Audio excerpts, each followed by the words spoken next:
Dan Snyder claims that the culture and the focus of the organization has changed over the past few years, but his actions in present time show that's not even close to being true. That and Mock Draft Monday on today's episode of Locked On Commanders. Your daily podcast on the Washington Commanders, part of the Locked On Podcast Network. Your team every day.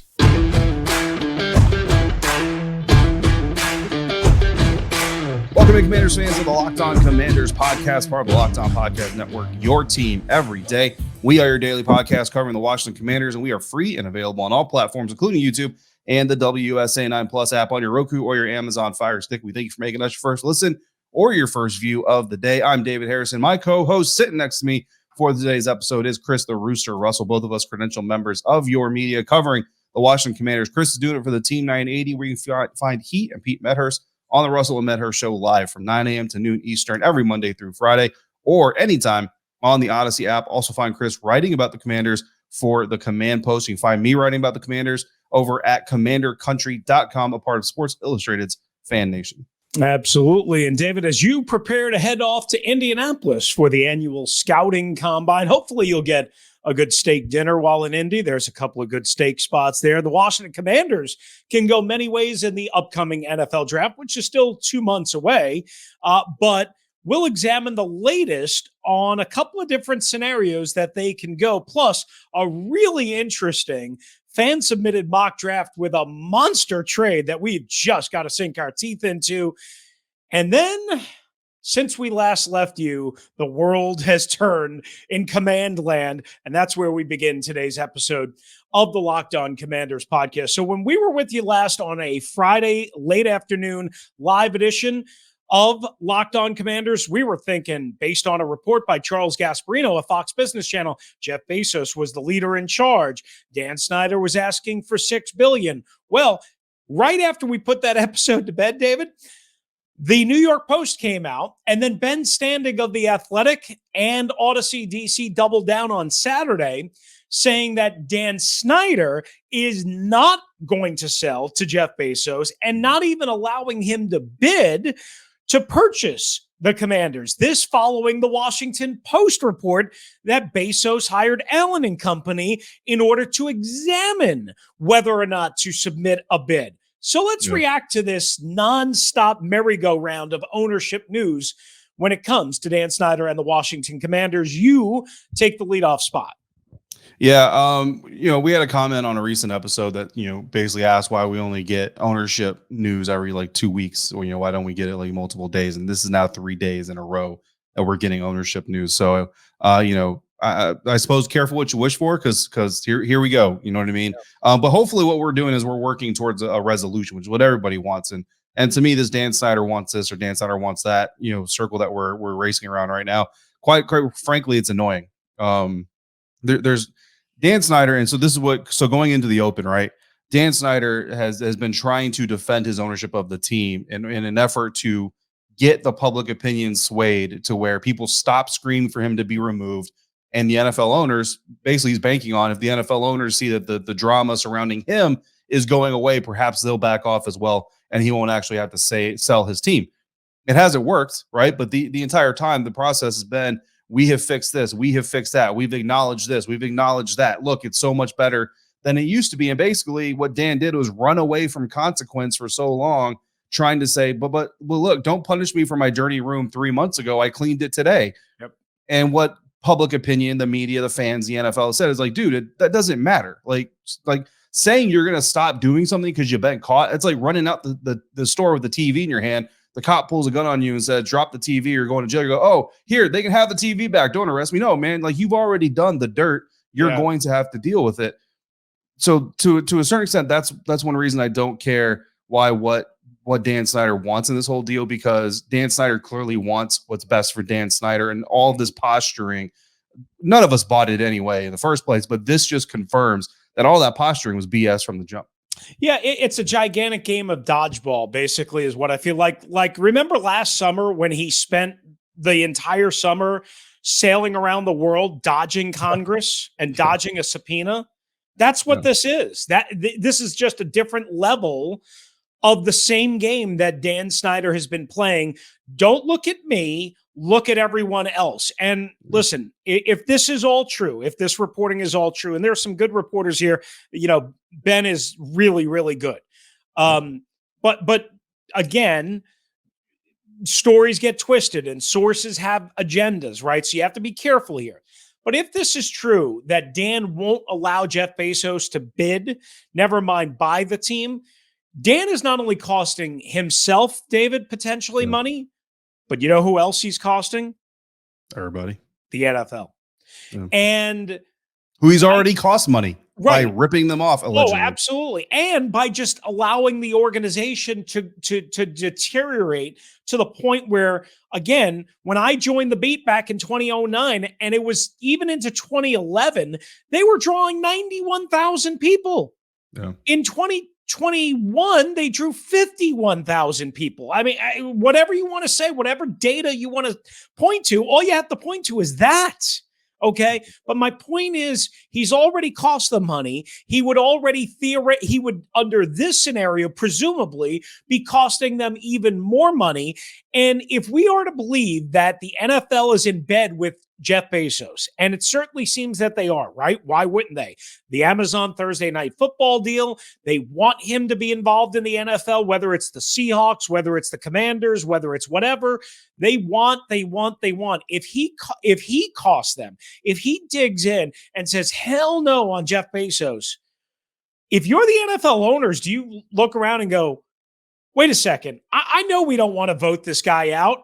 Who the bleep cares at this point if he's mad and if he sues us? The right thing to do, the best thing for us to do is to vote him out in late March or in May or whenever by special proxy vote, however it gets done, because this guy is an absolute clown and he continues to cost us.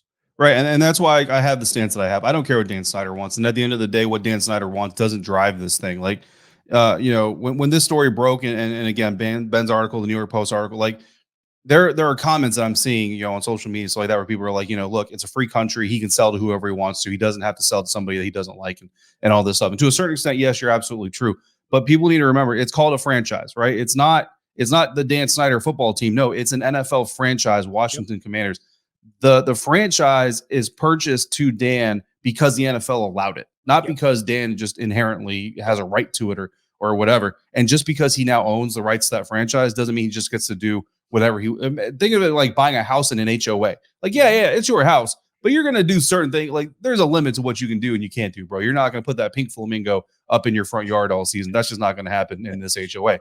That's how you need to kind of look at this, right? So remember that 75% of NFL owners out there have to ratify, have to approve a sale. So if Dan says, I'm not selling to Jeff, I'll sell to John, the NFL has to approve that sale. Now, and that's where I get this whole, I don't care what Dan Snyder wants, because it's the opposite of 75%, right? It's 25%. 9 NFL owners, that's all it takes. 9 NFL owners who have been ripped off by Dan Snyder, who have had the shield tarnished by Dan Snyder. And again, Dan's not alone in tarnishing the shield. I got that. And some of them certainly aren't clean as well. But only 9 of them have to be petty enough to say, you know what, Dan, we don't care what you want. Or professional enough to say, you know what, Dan, I know that you don't want to take $6.2 billion from Jeff Bezos, but we're not going to let you take the $5.7 billion from whoever this other guy is. You're going to do what's best for the National Football League. You're going to do what's best for the rest of us, because you've already ruined your opportunity. You're not taking food off of our plates because you are no longer welcome at the table. Those 9 block the sale. Now, Dan, you've got 2 options. You either sell to Jeff Bezos like they want you to in the first place, or now you put the NFL owners in a position where say, you know what, now we have to vote you out. And now you have to go down in NFL history as the owner that literally got ousted from the National Football. Like, you're not just gonna be the guy who used to be, like, Jerry Richardson used to be an NFL franchise owner. Guess what? People don't really talk about him much anymore, at least not in a bad light, right? Like, yeah, he used to own Carolina Panthers. You get kicked out of this club, you are going to be talked about through the annals of time in this league as a dude who got kicked out, the billionaire who got kicked out of the Billionaire Boys Club. That's who you're going to be. And this right here, trying to block a sale to Jeff Bezos, if it is, again, the best business decision for the league, could be the final straw for that happening. Yeah, and there's a new name that's entered the fray. We don't have a ton of time to talk about it, but we do want to pass it along. According to Mark Maskey and Nikki Javala of Jeff Bezos-owned Washington Post, Tillman Furtada, the owner of the Houston Rockets and Landry restaurant chain, which a bunch of different restaurants, we don't have to go into which restaurants, what have you, is apparently the mystery bidder that has toured the Commanders' facilities that we've heard about and has actually submitted a price and a bid of around $5.5 billion for the team, which would be a significant upgrade from the Denver Broncos, David, but it wouldn't be the type of price that everybody has been wildly speculating on, and certainly the type of price that Dan Snyder was looking at. But this is what you get when you've overvalued, overstuffed, overhyped your own valuation, quite honestly. If Dan wanted $7 billion and lied to Forbes and said offers north of $7 billion, and he's getting offers of $5.5 billion, I'm sorry, I'm going to trust those people more than I'm going to trust Dan Snyder and what Dan Snyder wants. And look, if the NFL says we like that order or that offer, we like Tillman, they could not sell to Jeff Bezos. But understand this: the NFL is not going to not sell to Jeff Bezos just because Dan doesn't like Jeff. Right. Like, that's not how this is going to work. Exactly. We'll have more on Furtada and the ownership structure and situation going forward. Certainly, as you know, there used to be a soap opera, As the World Turns. This is maybe As the Worm Turns, As the Stomach Turns, whatever you want to label it as, because it truly does change literally by the minute. All right. I know that's not all that fun for you outside of getting rid of Dan Snyder, but we're going to head towards fun. That's right. We like to have fun around here. Football fun. It's Mock Draft Monday. That's coming up next right here on Locked On Commanders. But first, this episode of Locked On Commanders is brought to you by our friends at FanDuel Sportsbook. The more than midway point of the NBA season is here, and now is the perfect time to download FanDuel, America's #1 sportsbook. Why? Well, great that you asked. New customers are going to get a no-sweat first bet up to $1,000. That's bonus bets back if your first bet doesn't win. All you have to do is download the FanDuel Sportsbook app. It's safe, secure, super easy to use. See, if you would have bet on Friday night that the Wizards were going to gag up a 19-point lead to the New York Knicks at home for like the 8th time this year, you would have won a lot of money. And then you wouldn't have gotten that money back that FanDuel is going to give you even again if you lose. Trust me, at some point this week, you want to take the Wizards blowing a 15-point lead if you can get that prop. Or you can just go conventional betting terminology, the spread, money line, total, player props, points, rebounds, assists. You know what we're talking about. Plus, FanDuel is going to let you combine your bets for an even bigger payout with a same-game parlay. So don't miss your chance to get your no-sweat first bet up to $1,000 in bonus bets back. FanDuel.com/more. Make every moment with FanDuel, the official sports betting partner of the NBA.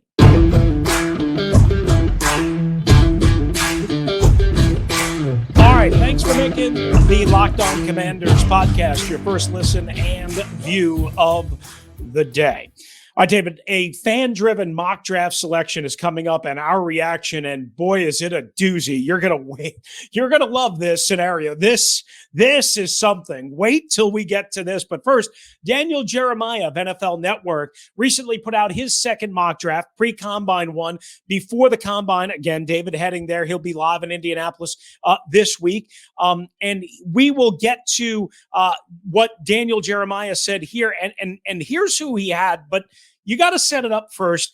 He has the Commanders taking Joey Porter Jr., the cornerback from Penn State, at number 16. We've seen this before. We've talked about this selection. It obviously fits a need. And when you examine what happens before the Commanders get on the clock at 16, Paris Johnson of Ohio State, Broderick Jones of Georgia, who we've obviously talked about, Peter Skoronski of Northwestern, 3 top tackles. They're all gone, David, at 9, 11, and 13 before the Commanders pick. So my question to you is, if that's the scenario that plays out, does it make sense to force an offensive line selection, or would you be very comfortable with a Joey Porter at cornerback, a need position, or would you again further reach and maybe go a Darnell Wright, the offensive tackle for Tennessee, who Jeremiah has going one spot after Washington at number 17? Yeah, I mean, look, if if you're Dan Jeremiah and you believe that that any other offensive tackle after those top three are worthy of a number 17 overall pick, then I believe you're certainly valuing him at number 16. Like, unless you're most of these guys don't mock a reach. They don't just say, well, I think this team's going to reach at number 17. So that tells me that Daniel Jeremiah doesn't think that type of a selection is ridiculous in the late teens. So to me, if that's true, then I take the tackle. You know what I mean? Number 16 for Washington, because it's a bigger need. Again, you can't, and to steal something honestly from Daniel Jeremiah himself, it's really hard to be a bad team if you're good up front. If you're good in the trenches, it's really hard to be a bad team. But it's also really hard to be a good team if you're bad up front. The Washington Commanders, by and large, were bad up front on the offensive line in 2022. So you need to find upgrades there. And we've had a lot of conversations of Sam Cosmi. Is he going to stick at right tackle? Is he going to move permanently to right guard? So you draft a tackle. Look, you have Charles Leno Jr. Bring them into rookie minicamp. See if they can kick slide on the right side. If they can, then you move Sam Cosmi back inside. You got a young right guard. You got a young right tackle. Maybe Sam Cosmi not having to do as much of that perimeter protection stuff. Maybe he can stay a little bit healthier. Charles Leno Jr. on the left side, getting along in the tooth. He had some issues, obviously, as well during his time last year. Who didn't? But he's still a much better. Having Sam at right guard and having a rookie right tackle first round pick is a better option than having Sam at right tackle replacing Charles Leno, at left tackle, I believe anyway. So yeah, that's the way I would go. Plus Joey Porter Jr. just personally, and according to pretty much all of his scouting reports, very good press man coverage. He's got a lot of aggression, got a lot of ball skills, got a lot of length. He's suspect in zone. And this Jack Del Rio defense is not just going to run man because they drafted Joey Porter Jr. They didn't do it for William Jackson. They're not going to do it for JP. I agree with all of that. Now, the one other caveat that I'll add to that is it is possible, and I've heard this from some people. I don't want to say it's definitive by any stretch, because it really does depend on what they do first in free agency and then in the draft. It's possible that Charles Leno is the guy that gets flipped from left tackle to right tackle. That's possible too. Yeah, that's and then Cosmi kicks into right guard. Now, while you're changing a lot of different positions, theoretically, you should be bolstering your offensive line and still able to address other holes, other issues like corner, like linebacker, like tight end, so on and so forth on your football team and your roster by not having to go so heavy at offensive line. But again, there's multiple scenarios at play here. I would not hate the pick for Joey Porter.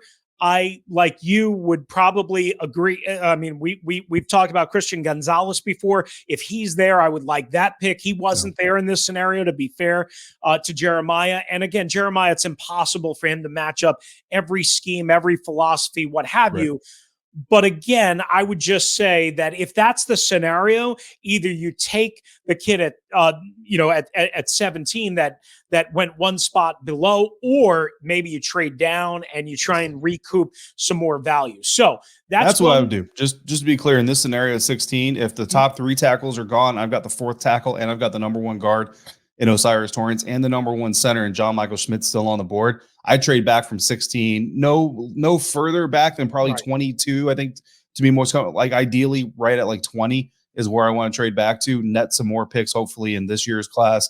And then I take one of those linemen at 20 or 22, whatever. Well, I'm with you there, but let me throw this scenario at you, because another mock draft from CBSSports.com has the Commanders taking Cody Mauch from North Dakota State at 16. Yeah. David, you saw him at the Senior Bowl, and I know he impressed a lot of people, and I believe, if I remember correctly, you as well.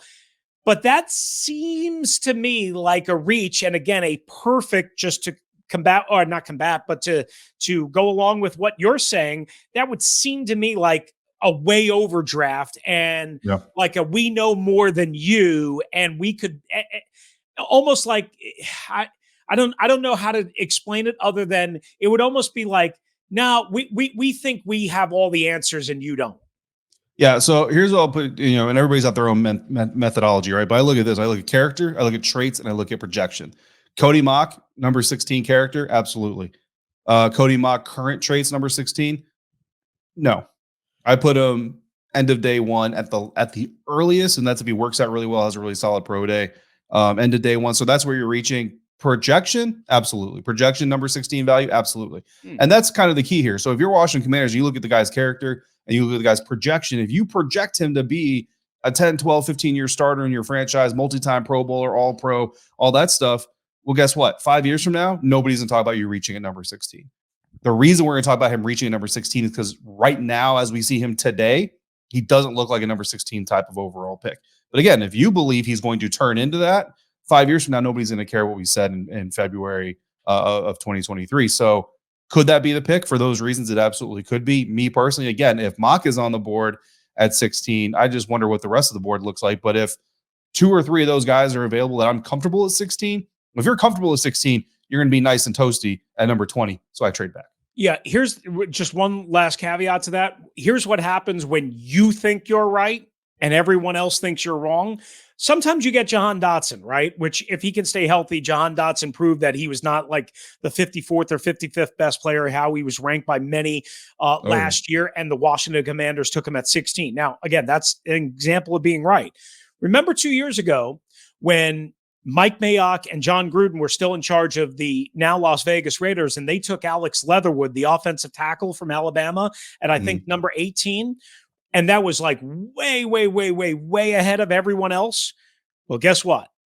It didn't work, and he was cut before the end of year 2. So again, you got to be careful about your convictions and what you think you know, because sometimes you don't know. And again, that's the scenario that a lot of these teams play out. All right, coming up next, wait till you hear this projected mock trade that a fan submitted through the Locked On Commanders community. We're gonna have some fun hashing this out. That's next, right here on the Locked On Commanders podcast.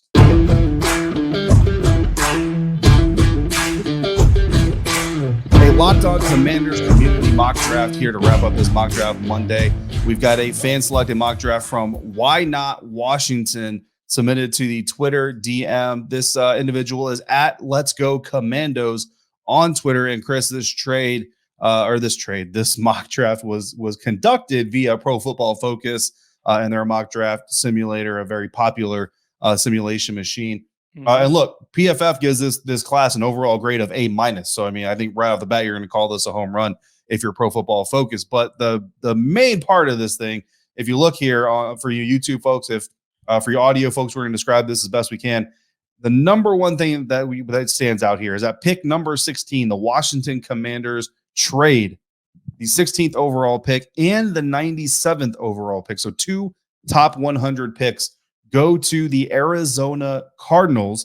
In exchange, the Washington Commanders get pick number 34, the 3rd pick this year. Well, actually, I think PFF has them numbered correctly. I can't remember because there's a forfeited pick for the Miami Dolphins. So either the 3rd or the 4th pick in the 2nd round from the Arizona Cardinals, the 66th overall pick in the 3rd round, the 96th overall pick, so one up from the 97th that they gave up in the 3rd round, the 105th pick in this year's draft as well, and a 2024 2nd round pick that Martin Mayhew and Rivera, according to current speculation, may not even be able to use. So you trade 2 top 100 picks, Chris.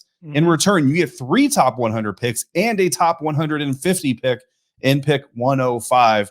That's how we start this bad boy off. Before we even get to the first pick, what do you think of the trade? Yeah, I mean, so here's one thing we should point out. I'm not sure if you're allowed to trade compensatory picks, so that might be a wash on the 96 and 97.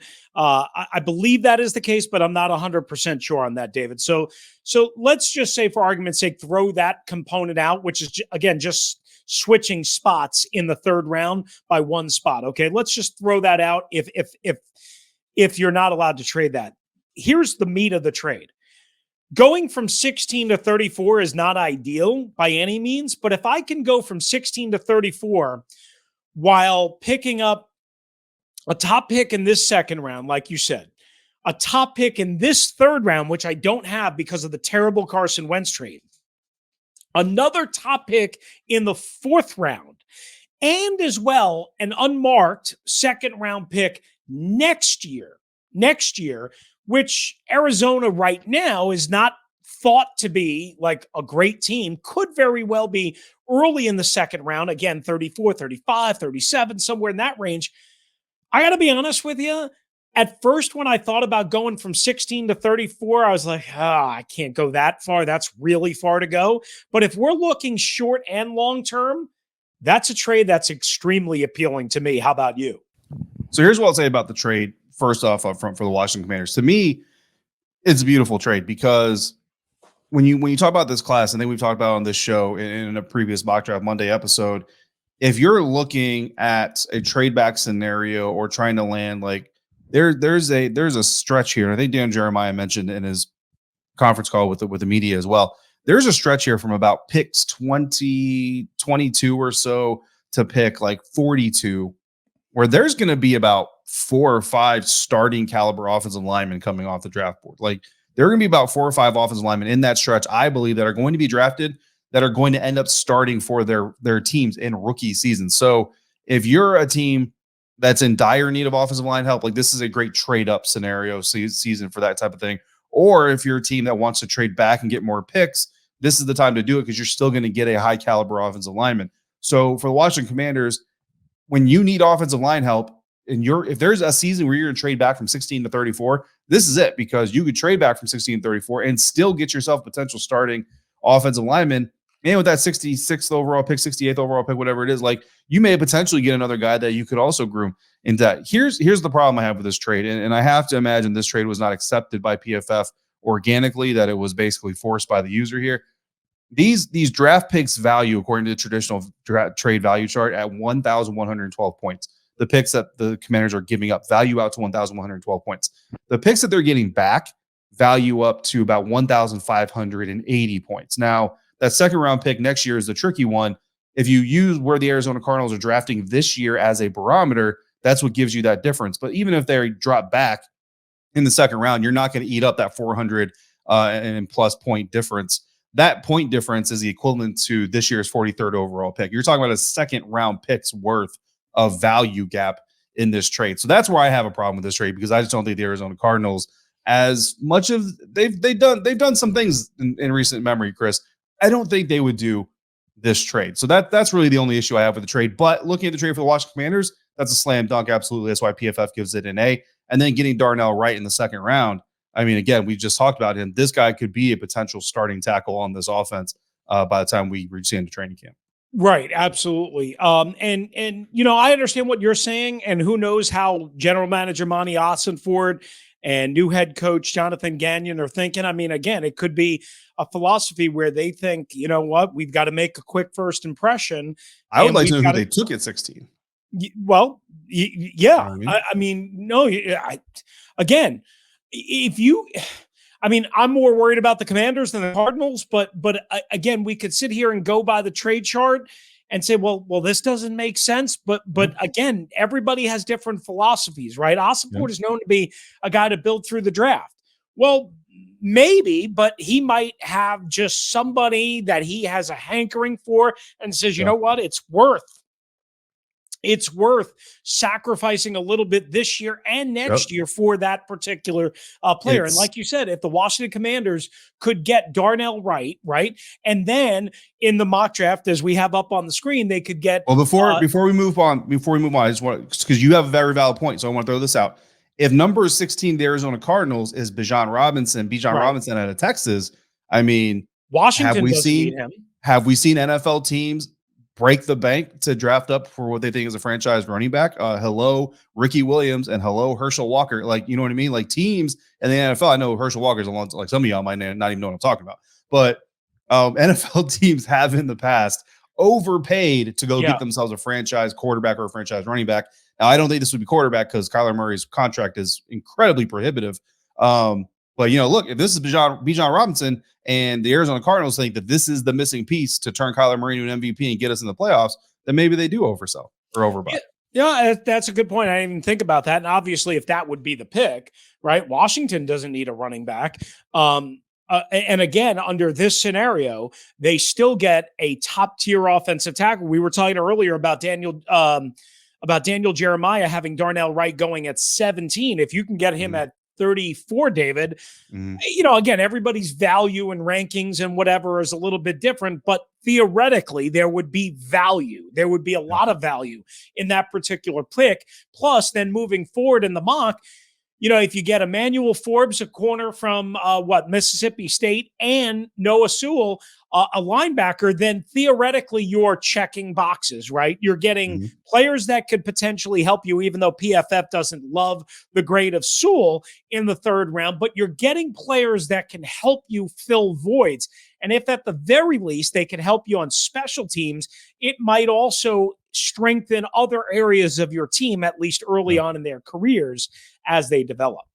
Yeah, I mean, when I look at this mock draft, I think my three favorite picks in this thing are starting in the end of the third round.